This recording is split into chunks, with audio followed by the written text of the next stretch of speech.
Bismillahirrahmanirrahim. Assalamualaikum warahmatullahi wabarakatuh. Salam sejahtera dan salam Malaysia Madani.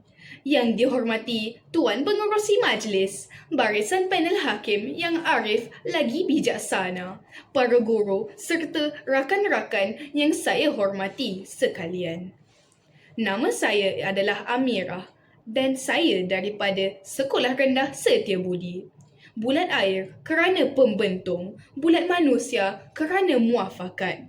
Begitulah indahnya pepatah Melayu yang mengingatkan kita bahawa perpaduan ialah kunci kepada keharmonian sesebuah negara.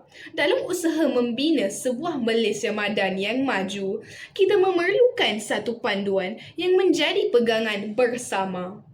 Panduan itu ialah rukun negara. Oleh itu, saya berdiri di sini untuk menyampaikan pidato yang bertajuk Rukun Negara Asas Malaysia Madani. Hadirin yang saya hormati, Rukun Negara telah diisytiharkan pada 31 Ogos 1970 sebagai satu ideologi kebangsaan selepas peristiwa 13 Mei 1969.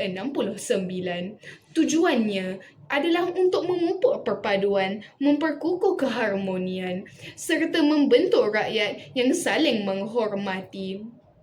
Walaupun negara kita terdiri daripada masyarakat yang berbilang kaum, agama dan budaya, kita masih mampu hidup dalam suasana aman damai kerana berpandukan 5 prinsip rukun negara.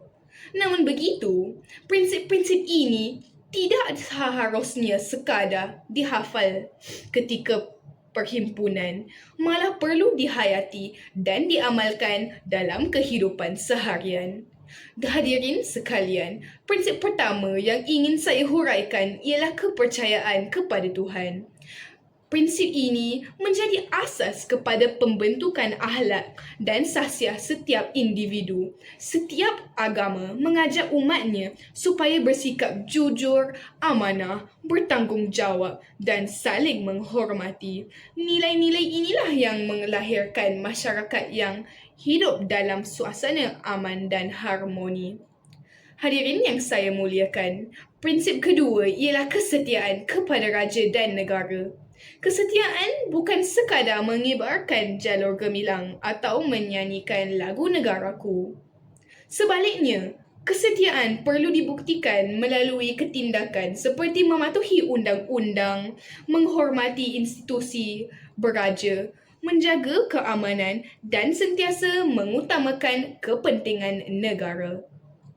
Sebagai generasi muda, kita boleh menunjukkan semangat patriotisme dengan belajar bersungguh-sungguh, menjaga harta benda awam, menghormati lambang negara dan berusaha mengharumkan nama Malaysia di persada dunia.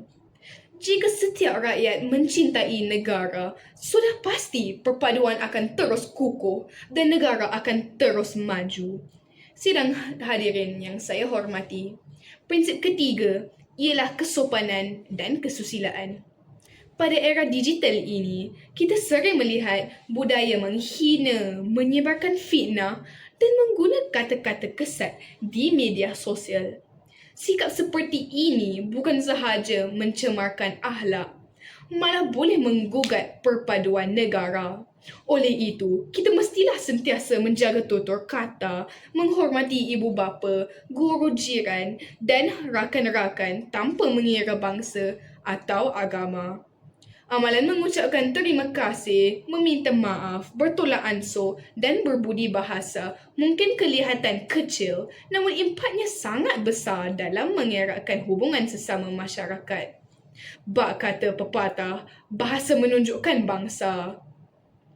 Oleh itu, marilah kita bersama-sama menjadikan rukun negara sebagai amalan dalam kehidupan seharian. Bukan sekadar lafaz ketika perhimpunan, hayatilah rukun negara kerana di situlah lahirnya rakyat yang bersatu, negara yang makmur dan Malaysia Madani yang kita impikan.